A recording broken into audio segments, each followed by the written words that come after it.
जगदीश जो पृथ्वीराज चौहान की जन्मभूमि है, राजस्थान वीरों की भूमि है। अजमेर को चुनने का माध्यम तीर्थराज पुष्कर से पहले सबसे बड़ा शहर है। गुरुदेव चाहते हैं कि यहाँ पुष्कर पहुँचने से पहले अजमेर से एक धार्मिक घोष उपस्थित हो, जिसके माध्यम से पूरे भारत में संदेश जाए कि गुरुदेव ने जो संकल्प लिया है कि 3 वर्ष के भीतर हिंदू राष्ट्र बनेगा, वो संकल्प पूर्ण रूप से परिपूर्ण हो। उसी संकल्प को पूरा करने के उद्देश्य से पुष्कर से पूर्व अजमेर शहर को चुना गया है।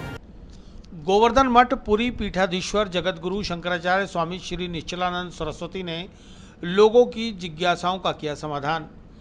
पंचशील मनकामेश्वर मंदिर में बड़ी संख्या में मौजूद रहे धर्म प्रेमी जन जागरण शोभा यात्रा के साथ पहुंचेंगे जवाहर रंगमंच।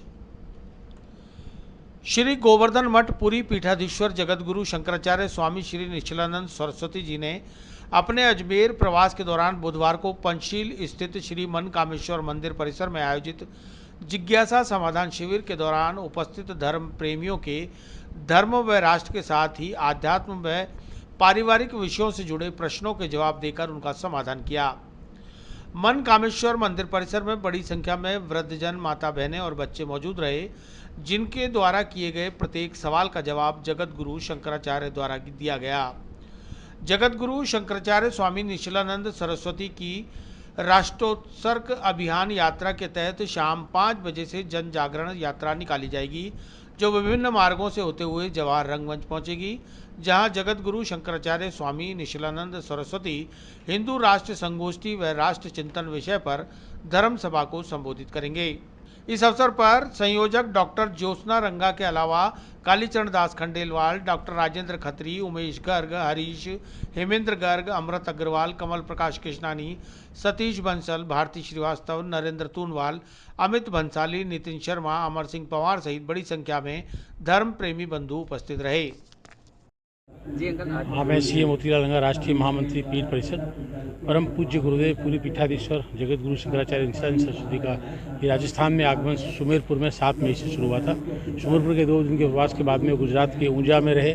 वहाँ के प्रवास के बाद में आज कल शाम को अजमेर में पधारे हैं। अजमेर में इनका कल स्वागत होने के पश्चात आप इस धर्म संगोष्ठी का आयोजन है, जिसमें जिज्ञासुओं के प्रश्नों का उत्तर दे रहे हैं। शाम को 7 भवन में जवाहर भवन में गुरुदेव की धर्मसभा होगी और उसके पश्चात कल 12 तारीख को 4 बजे पश्चात गुरुदेव पुष्कर में पधारेंगे। पुष्कर में 13 मई से 15 मई के बीच में राष्ट्र और साधना शिविर का आयोजन है, जिसमें देश विदेश से हजारों लोग उपस्थित रहेंगे। जो गुरुदेव उन सभी को संगठनात्मक रूप से, जैसी उन्होंने घोषणा की है कि भारत 3 वर्ष के भीतर हिंदू राष्ट्र बनेगा, उस संबंध में दिशा निर्देश प्रदान करेंगे। देश की अखंडता, राष्ट्र की अखंडता, सनातन धर्म की पुनर्स्थापना के संबंध में चयन और प्रशिक्षण का कार्य किया जाएगा। और गुरुदेव हर राज्य से प्रतिवेदन प्राप्त करने के पश्चात 16 मई को राजस्थान के अजमेर से वापस लखनऊ के लिए प्रस्थान कर जाएंगे। अजमेर को चुना है गुरु जी ने, क्या कहना चाहोगे पंचशील में? जगदीश जो पृथ्वीराज चौहान की जन्मभूमि है, राजस्थान वीरों की भूमि है। अजमेर को चुनने का माध्यम तीर्थराज पुष्कर से पहले सबसे बड़ा शहर है। गुरुदेव चाहते हैं कि यहाँ पुष्कर पहुँचने से पहले अजमेर से एक धार्मिक घोष उपस्थित हो, जिसके माध्यम से पूरे भारत में संदेश जाए कि गुरुदेव ने जो संकल्प लिया है कि 3 वर्ष के भीतर हिंदू राष्ट्र बनेगा, वो संकल्प पूर्ण रूप से परिपूर्ण हो। उसी संकल्प को पूरा करने के उद्देश्य से पुष्कर से पूर्व अजमेर शहर को चुना गया है। किस तरह के सवाल पूछे जा रहे हैं गुरु जी से? गुरु जी राष्ट्र, अध्यात्म और दर्शन के संबंध में गुरुदेव से प्रश्न पूछे जाते हैं। कोई भी व्यक्ति राष्ट्र के संबंधित, आध्यात्मिक धर्म के संबंधित अपनी जिज्ञासाओं का शांत कर सकता है। अभी ये किस तरह के सवाल पूछे जा रहे हैं गुरु जी? आज मठाधीश हमारे जो निश्चलानंद जी महाराज पधारे हैं, उनका जिज्ञासा समारोह एक हमने यहाँ रखा है। इस समारोह में हमने जितने भी हमारे मन में क्वेश्चन आते हैं, हम ज़िंदगी डेली रूटीन में हम लोग जो ज़िंदगी जीते हैं, उस ज़िंदगी के अंदर कई बार ऐसी समस्याएं आ जाती है कि हम धर्म से भी प्रेरित होते हैं और साथ में कई बार अधर्म भी हमारे से हो जाता है। उस अधर्म को हम लोग, हमारा मन नहीं मानता, उस मन को मनाने के लिए हम किस तरह वापस हमारे धर्म के रूप में जा सकते हैं। हमारे जिन भगवान को हम लोग आज तक मानते आए हैं, क्या वह पूर्ण है? क्या हम लोग जो सही मान रहे हैं वह सही है? और क्या अधर्म में जो हमसे हो गया उसको वापस किस रूप से हम लोग वापस धर्म के रूप में प्रेरित होकर के और हमारे उस ज्ञान मार्ग में हम लोग आगे बढ़ सकें? तो ये सारी बातें यहाँ पूछी जा रही है।